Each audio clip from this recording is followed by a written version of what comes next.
Tidak bisa dipungkiri pemirsa penggunaan teknologi VAR di era sepak bola modern ini memang membawa konsekuensi tersendiri.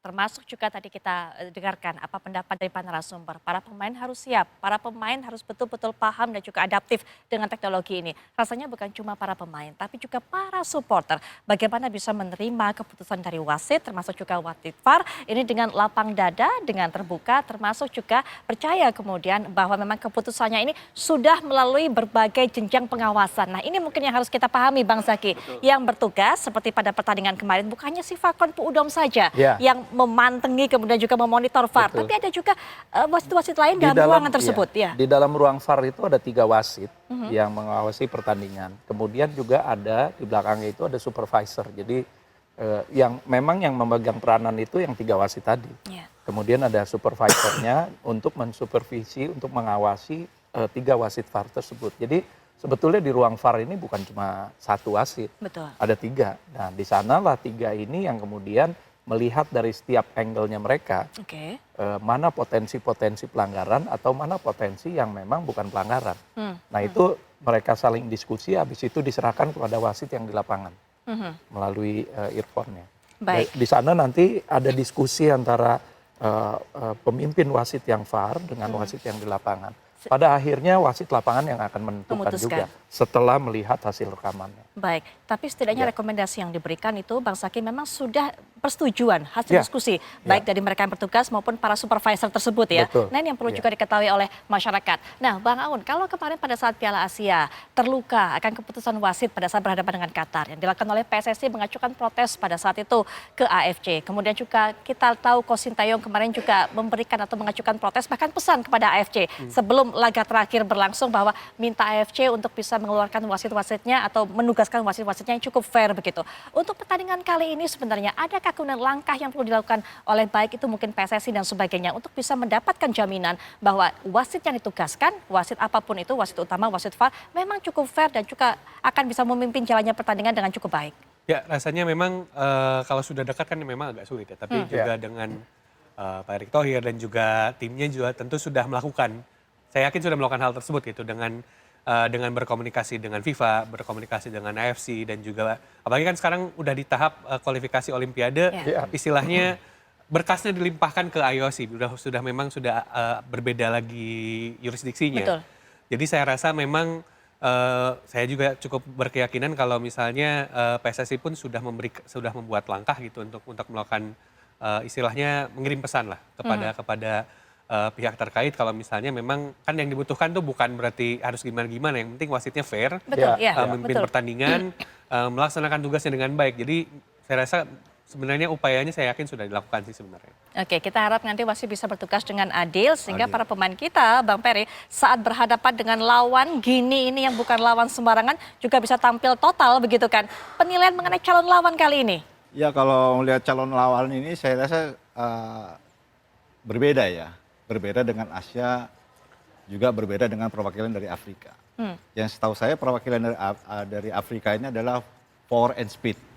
Dia kecepatan dan daya tahan. Nah, yang jadi pertanyaan saya ini, kira-kira Indonesia ini, anak-anak muda kita ini mampu nggak untuk mengatasi itu? Kemarin waktu lawan Irak, begitu kita unggul 1-0, kita ini terlalu bermain terbuka. Seharusnya waktu kita unggul 1-0 waktu melawan Irak, ini kita harus atur tempo. Harus tempo biar supaya apa? Biar supaya Irak ini bermain terbuka juga. Setelah bermain terbuka, ada kesalahan kita baru mulai menyerang. Nah saya juga berharap dengan bertemunya dengan Gini ini, pemain yang tim yang banyak power speednya ini. Saya rasa mudah-mudahan ya Indonesia mudah-mudahan bisa mengimbangi gitu ya. Baik. Karena dilihat dari segi fisik maupun mental sekarang ini Indonesia sudah mulai, mungkin dari Coach Sintayong sudah mulai bangkit ya. Bagaimana caranya Indonesia ini harus bisa lolos ke Olimpiade ini. Karena kedua tim ini baru sama-sama ketemu nih. Kita nggak tahu kekuatan lawan maupun kelemahan lawan itu ada di mana, kita nggak tahu. Baik. Masih membaca dan juga meraba bagaimana kekuatan lawan secara pasti. Coach Hermansyah, bagaimana kemudian melihat para kiper kita termasuk juga Enando Ari, kiper utama kita di Timnas 23 ini bisa menjaga gawangnya dalam pertemuan besok ataupun juga hari Kamis nanti? Mudah-mudahan dengan 2 harinya libur ya tim nasional ada kebugaran ya, terutama kiper Hernando, dia akan memberikan yang terbaik dan konsisten penampilan besok melawan Guinea, karena kesempatan itulah kita bisa buat sejarah. Tapi mudah-mudahan Hernando akan konsisten seperti melawan Yordania, Korea Selatan. Itu Mbak Putri. Coach Firmansyah, setelah pertandingan terakhir berhadapan dengan Irak ini selesai, Coach Sintayong ini ingin memberikan masa recovery yang total kepada para pemain. Ada sekitar 2-3 hari, begitu kata Coach Sintayong, nggak mengizinkan para pemain ini kemudian bersentuhan dengan sepak bola. Dan kemudian kita baru tahu bahwa latihan perdana yang dilakukan adalah Senin kemarin. Cukupkah masa itu untuk recovery, Coach Firmansyah? Ya Mbak Putri, saya mengalami seperti itu ketika saya di tim nasional dulu. Itu pelatih menyarankan untuk melupakan semua sepak bola dalam 2 hari atau 3 hari agar dia fokus ya, jangan mikir sepak bola. Jadi ketika dia mulai aktivitas lagi, itu akan memberikan semangat baru lagi dan motivasi baru lagi untuk bisa memenangkan pertandingan itu. Saya pernah ngalami dulu seperti itu Mbak Putri. Ada bagusnya Sintayong memberikan 2 hari itu untuk rest, melupakan sepak bola. Baik, apalagi energi cukup terkuras juga Bang Ferry kalau kita lihat pertandingan pada 3 pertandingan terakhir setidaknya. Korea Selatan, Uzbekistan, Irak betul-betul menguras energi, emosi, tenaga, mental dari para pemain. Ya saya rasa kita punya recovery 2 hari ini benar-benar kita harus manfaatkan ya. Kita harus lupakan semua pertandingan yang sudah kita jalani. Sekarang yang kita harus pikirkan bagaimana untuk perjalanan ke depannya. Seperti kita lawan Gini, kita sudah harus fresh. Semua kita harus sudah fresh, baik pikiran apapun tenaga kita sudah fresh. Jangan ada hal lagi kita memikirkan kemarin gue lawan ini, tahu bagaimana caranya besok kita lawan Gini. Ya kita selalu saya optimis bisa menang lawan Gini. Asalkan anak-anak muda ini bermain dengan sabar. Karena tidak mudah kita menghadapi pemain yang punya kecepatan dan power gitu loh. Karena kita pengalaman saya pernah mendapat tim yang punya kecepatan dan power itu memang sangat sulit sekali gitu. Tapi ya dengan kesabaran ya pasti kita optimis lah, menang lah. Iya, nggak gampang menghadapi tim Bang Aun seperti ini, punya speed, punya power, kecepatan power, ditambah lagi 14 para pemain diantaranya ini berlaga atau mengikuti kompetisi di Eropa. Tentunya ini bisa menambah daya gedor mereka. Ya, saya rasa memang ada istilahnya advantage lah untuk Gini ya, karena kan memang satu mereka juga baru TC di Spanyol, 2 pemainnya tuh banyak di Eropa gitu. Jadi secara penerbangan dengan kita yang di Asia tuh kita harus lumayan ya mungkin 8 jam lebih mungkin ya harus ke Eropa. Sementara mereka nggak harus selama kita. Memang ada advantage di mereka dan juga secara recovery ya saya sih mewajarkan ketika kemudian tadi ternyata ada info Sintayong memberikan waktu untuk recovery lebih untuk pemain karena juga di sisi lain timnas kita ini juga cukup kelelahan juga dari perjalanan. Fisik, mental. Betul. Belum lagi kalau nggak salah sekarang juga udaranya udah mulai masih cukup dingin di Prancis. Ini juga jadi salah satu faktor yang mungkin juga mesti diperhatikan lah. Kan waktu di Qatar kita main panas banget gitu. Betul. Sementara di Prancis agak mulai dingin. Ya dingin. Ini kan juga harus dipikirkan oleh pelatih, oleh pemain sendiri juga karena hal-hal yang mungkin detail ya Om Peri juga Om Zaki juga mungkin tahu kalau hal-hal detail kayak cuaca terus juga mood itu kan akan berpengaruh besar ke pertandingan. Jadi saya rasa memang karena sepak bola ini juga soal detail dan juga soal margin. Ya hal-hal detail ini yang akan bisa jadi justru menentukan terhadap nasib Indonesia kita ke Olimpiade atau tidak. Oke, sebagai mantan asisten manajer, tahu betul saya yakin Bang Zaki ini. Apa yang dibutuhkan oleh para pemain di masa-masa ini? Aklimatisasi masa recovery apalagi kemudian Bang Zaki? Selebihnya adalah dukungan kita semua. Dukungan kita memberikan support moral kepada pemain kita dan kemudian betul tadi kata Bang Ferry, lupakan pertandingan yang kemarin, kita punya satu kesempatan lagi dengan lawan Gini ini, maka dari itu saya harapkan seluruh masyarakat Indonesia memberikan dukungan positif kepada tim kita yang akan berlaga di tanggal 9 nanti. Itu kuncinya paling penting tuh.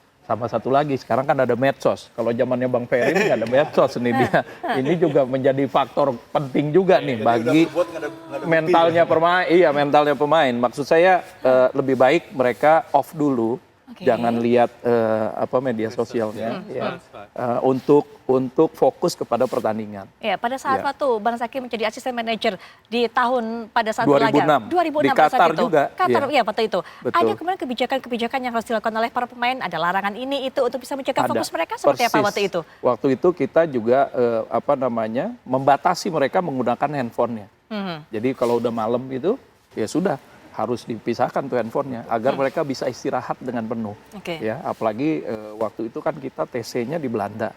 Masuk ke Desember yang sangat dingin sekali, kemudian kita pindah ke Qatar walaupun di bulan Desember yang sama, tapi kan cuacanya berbeda. Ya. Nah, itu membutuhkan aklimatisasi, kemudian adaptasi terhadap seluruhnya dengan beristirahat yang total. Oke, Jadi baik. zaman itu aja belum ada medsos, udah ada handphone tapi kan, udah ada SMS, kemudian ada apalagi jeda waktu antara Jakarta dengan Qatar.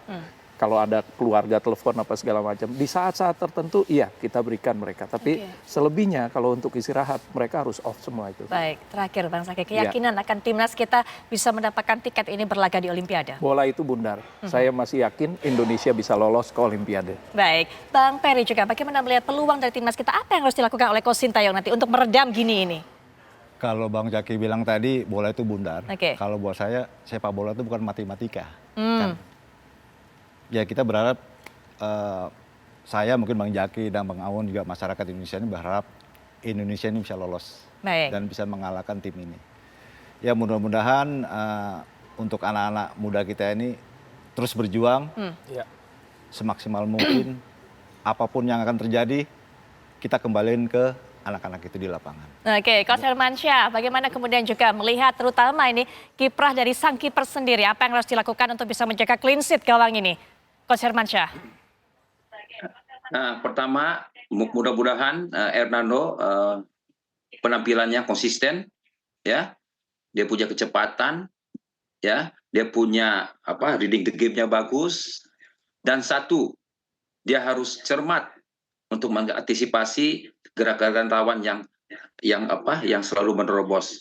Timingnya mesti pas dan dia harus lebih sabar lagi untuk mengantisipasi dan komunikasi dengan pemain belakang harus lebih keras lagi agar pertahanan kita kuat sekali, Mbak Putri. Baik, Bang Aun, bola itu bundar, bukan matematika. Memang nggak kayak di atas kertas begitu kan? Di atas kertas bisa kita bandingkan kekuatan dari kedua negara ini. Tapi ketika sudah 2 kali 45 menit yang terjadi di lapangan itu bisa beda, Bang Aun. Ya, saya sepakat karena pada akhirnya kan satu yang paling penting adalah hasil pertandingan itu kan baru akan terjadi setelah peluit akhir gitu. Jadi harapannya tentu Yasin Habdan dan teman-teman tuh ya udah main ya sampai menit terakhir, sampai menit titik darah penghabisan tuh ya mereka menit akhir gitu. Betul. Sampai wasit peritnya terakhir ya baru selesai lah. Kalau misalnya mungkin kalau di bahasa Inggris play like you mean it, ya itu yang harus dilakukan oleh mereka karena